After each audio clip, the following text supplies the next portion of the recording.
O nosso modelo de oração, ele é um modelo de oração que eles têm que estar no mesmo nível, no mesmo padrão, no mesmo interesse que Deus quer que nós venhamos a orar. Será que nós estamos orando pelo motivo certo?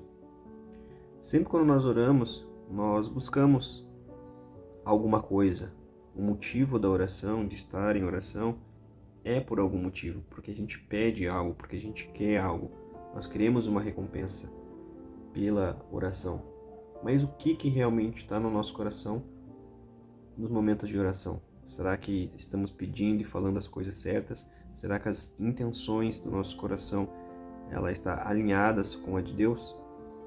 Nessa passagem, Jesus vai nos mostrar qual é a forma correta, a intenção que deve estar no nosso coração na hora da oração. Nós vamos ver que antes de Jesus entrar na oração, ele vai falar sobre uma religião de aparência, sobre aqueles que buscam ser visto pelos homens. Lembra, onde está o teu tesouro, também estará o seu coração? Então, pelo visto, essas pessoas aqui do texto, elas querem a recompensa delas terrena. Será que nós não estamos orando nesse sentido também? Será que Deus não quer nos ensinar pelo verdadeiro motivo que temos que orar? Vamos prestar atenção, então, em algumas coisas que Jesus fala antes de entrarmos na oração. Mateus 6, ali no versículo 1. Guardai-vos de fazer a vossa esmola diante dos homens. Então a gente já nota que aqui tem uma intenção diante dos homens, dessas pessoas aqui. Guardai-vos de fazer a vossa esmola diante dos homens, para seres vistos por eles. Então a intenção aqui está sendo ser visto pelos homens. Aliás, não tendes galardão ou recompensa, é a mesma coisa. Não tendes galardão junto de vosso Pai, que está no céu. Quando deres esmola, não faça trocar trombeta diante de ti, como fazem os hipócritas nas sinagogas, para serem glorificados pelos homens. Então, ou seja, a intenção dele ainda continua sendo pelos homens. Em verdade, vos digo que ele já tem a sua recompensa. Mas quando tu deres esmolas, não saiba o que a tua mão esquerda faz, e nem a tua mão direita, né? Uma não pode saber o que a outra faz. Para que a tua esmola seja dada em secreto, e teu pai, que vê em secreto, ele, o pai, mesmo que vai te dar recompensa. Tá vendo aqui que já existe uma diferença? Aqui, Deus não deu recompensa nenhuma. O próprio homem que queria ser visto pelos homens, ele já teve a sua recompensa, que foi ser visto pelos homens. Já aqui, é Deus que está vendo em secreto, é Ele quem vai recompensar a gente. Então no versículo 5, quando ele vai dizer ali, mas tu, quando orares, entra no teu quarto, tá vendo que já existe um contraste, né, uma diferença entre orar para os homens e ser vistos por ele, pelo que Jesus está falando. E quando orares, aqui no versículo 6, mas tu, quando orares, Jesus já está fazendo um contraste. Você não é eles. Você não vai orar pelos homens. Você vai orar diferente. Tu, quando orares, entra no teu aposento e, fechando a porta, ora ao teu pai que está em secreto. E o teu pai, aqui a recompensa já está sendo diferente, ó. E teu pai, que vem em secreto, te recompensará. É isso que ele está fazendo um contraste entre aqueles que estão querendo ser vistos pelos homens e aqueles que vão começar a intenção de Jesus aqui é que você busque a intimidade, porque você vai entrar no seu quarto, vai fechar a porta e vai orar em secreto. Então, a sua religião, o seu buscar, ele já tem que ser uma intimidade com Deus. A sua recompensa, ela tem que estar em Deus, vir de Deus. Então, a nossa mente, quando iniciar a oração, ela já tem que ser a intimidade com Deus. É isso que Jesus quer fazer o contraste aqui. Então, se nós estamos em um lugar de intimidade, nós temos que estar pedindo aquilo que Deus quer de nós também. Essas vontades, elas têm que estar alinhadas, né? Porque aquilo que a gente vai pedir é o Pai quem vai nos dar, é quem vai recompensar. O motivo da nossa oração, ele é por uma recompensa. E quem vai dar essa recompensa é o próprio Pai. Então nossa vontade tem que estar alinhada com Ele para a gente receber a recompensa dele. E aí Jesus vai falar, né, para não usar repetições como os gentios, que pensa pelo que muito falar eles vão ser ouvidos. Não é para se assemelhar a eles, porque o Pai ele já sabe o que é necessário antes da gente pedir. E aí no versículo 9 vai vir a oração em si. Aí ele vai começar. Portanto, vocês vão orar desse jeito. Então aqui Jesus ele já quer que nós tenhamos em mente o motivo, como o nosso coração deve estar para entrar em oração. Ele já espera isso de nós. Então vocês devem orar desse jeito. E começa assim: Pai Nosso. Então aqui, em contraste com a oração dos homens, né? A gente já está vendo aqui, né, que eles oravam para ter a atenção dos homens. A gente já vai ter um contraste aqui na oração Pai Nosso. Você já tem um entendimento que Deus é Pai de todos, Deus cuida de todos. Então aqui você já tem que mostrar a humildade em reconhecer isso, que Deus ele não é só teu Deus, ele é um Pai que ele é nosso. Então teu coração tem que estar humilde nesse sentido. Quando você está falando ali Pai Nosso, você está demonstrando que você não é egoísta, que você entende que Deus, né, ele cuida da sua criação. Então, continuando, santificado seja o teu nome. Santificado, né, nós temos em outra passagem, né, nas escrituras, nas leis, Deus fala para não falar o nome de Deus em vão. Mas essa parte, ela está falando sobre não carregar o nome de Deus em vão. Nós que somos cristãos, nós temos essa responsabilidade de transmitir o caráter de Deus. E muitas vezes nós sabemos, assim como aquelas pessoas ali em cima que estavam orando pelos homens, querendo a recompensa deles, eles estavam tentando se dizer cristãos, mas a oração deles tinha um motivo errado, tinha um motivo de ser visto pelos homens. Então eles não estavam santificando o nome de Deus nisso.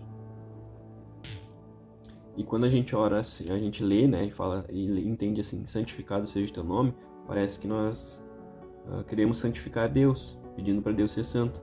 Mas não é isso que ele está dizendo. Mas por que a gente tem que orar para o nome de Deus ser santificado? Então, como eu disse, nós cristãos, né, nós levamos o nome de Deus e sabemos que existem pessoas, né, como eu falei no texto acima, que elas não são de Deus, elas estão querendo ser vistas pelos homens. Eles não honram o Deus Santo. Então, quando a gente pede na oração, santificado seja o teu nome, a gente fazendo isso, nós estamos pedindo, orando por outros cristãos que não revelam o caráter de Deus e que eles sejam mudados. Para que aqueles que são verdadeiros, eles já entenderam isso, mas outros não. Então, o nome de Deus ele tem que ser santificado através de nós, como exemplos aqui na Terra. E sabemos que tem cristãos que não estão fazendo isso. Então, esse é o pedido que nós devemos ter na oração. Santificado seja o teu nome. Até mesmo para não gerar depois, né, comentários, chacotas, comentários maldosos com Deus. Por isso que é importante nós vigiarmos, né, a nossa conduta. Então, continuando, venha o teu reino, seja feita a tua vontade, assim na terra como no céu. Como assim? Seja feita a tua vontade, assim na terra como no céu. Como é a vontade de Deus no céu que nós temos que fazer na terra? Em Apocalipse 13, 18, vai nos dizer assim, que o Cordeiro ele foi imolado desde a criação do mundo. Então, ou seja, Deus no céu, antes de sermos criados, já nos perdoou com a morte de Cristo. Então Deus já sabia do nosso pecado. Então antes mesmo da criação, ele já tinha decretado a morte de Cristo. Então no céu, Deus já tinha nos perdoado, já tinha previsto a morte de Cristo. O perdão já tinha acontecido lá, no céu. Então, o ponto aqui é que o perdão de Deus, ele foi nos dado. a vontade de Deus no céu. Então, seja feita a tua vontade assim na terra como no céu. Então nós, que somos portadores da imagem de Deus, temos o nome de Deus santificado, nós temos que fazer a vontade de Deus na terra, perdoando aos outros, assim como Ele nos perdoou em Cristo no céu, antes mesmo de nós sermos criados. Então o ponto aqui é o perdão. Mais abaixo, nós vamos conseguir ver mais claramente que o ponto do nosso pedido de oração, assim na terra como no céu, também se refere a esse perdão. Nós vamos ver claramente mais abaixo como Deus é perdoador. E nós, sendo portadores da imagem de Deus, nós temos que levar isso. Então a gente já vai ver isso. Então, continuando, o pão nosso de cada dia nos dá hoje. Então, aqui, já entendendo quem Deus é, sobre o perdão de Deus que Ele nos deu em Cristo, que nós já estamos alinhados com a vontade dEle, que nós entendemos essa vontade, nós estamos refletindo isso, a gente começa a exercer isso na terra. Então, entendendo a grandiosidade de Deus, a gente pede com humildade o pão nosso de cada dia, né? É como o maná do deserto. Era um provento de Deus, que Deus dava todo dia para o povo, só que é Deus quem concedia isso, né? Então, aqui continuando, e perdoa-nos as nossas dívidas, assim como nós perdoamos aos devedores. Tu vê que pão está conectado com as dívidas. Duas coisas diárias. Perdoa nossas dívidas. Coisas que acontecem diariamente, né? Nós temos as nossas dívidas diárias, mas não vamos entender o que significa essas dívidas. Assim como nós perdoamos aos nossos devedores. Mas vamos refletir.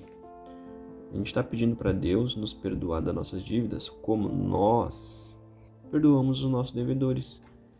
Mas como que nós perdoamos os nossos devedores? Então, será que nós sabemos como nós devemos perdoar os outros, assim como Deus nos perdoou? Em Mateus 18, Jesus vai contar uma parábola que vai nos exemplificar isso, que vai nos mostrar. Então, aqui, ó. Por isso, o reino dos céus pode comparar-se a um certo rei que quis fazer conta com seus servos. E começando a fazer contas, foi-lhe apresentado um que lhe devia 10.000 talentos, um valor muito alto que ele não podia pagar. E, não tendo ele com que pagar, o seu senhor mandou que ele, sua mulher e seus filhos fossem vendidos, com tudo quanto tinha, para que se lhe pagasse a dívida. Então aquele servo, prostrando-se, o reverenciava, dizendo: Senhor, seja generoso para comigo, e tudo te pagarei.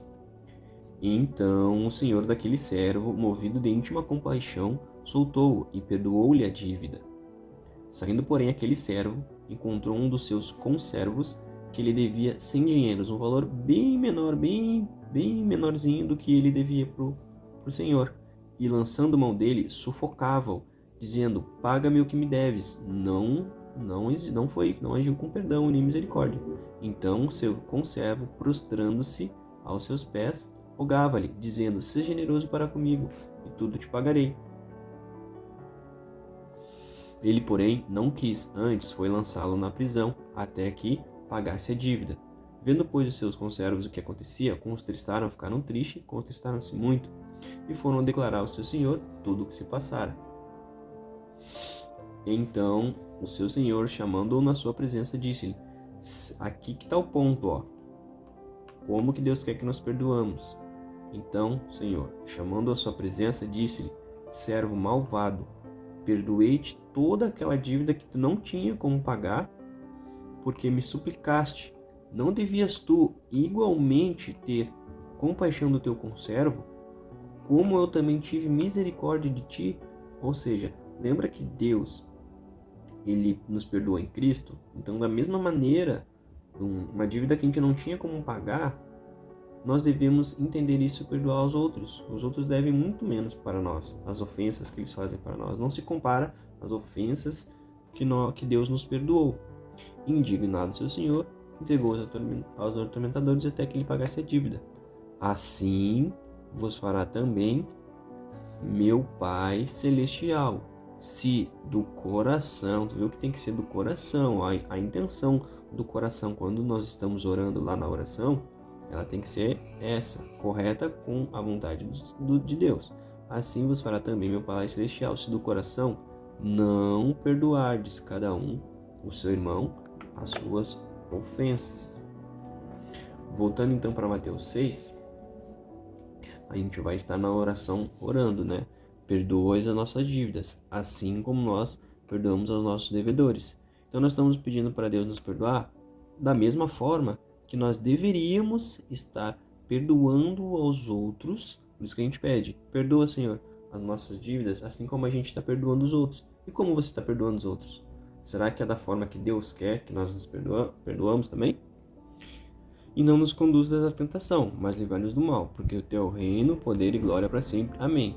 Versículo 14 para concluir, porque se perdoardes aos homens as suas ofensas, também vosso Pai Celestial vos perdoará a vós.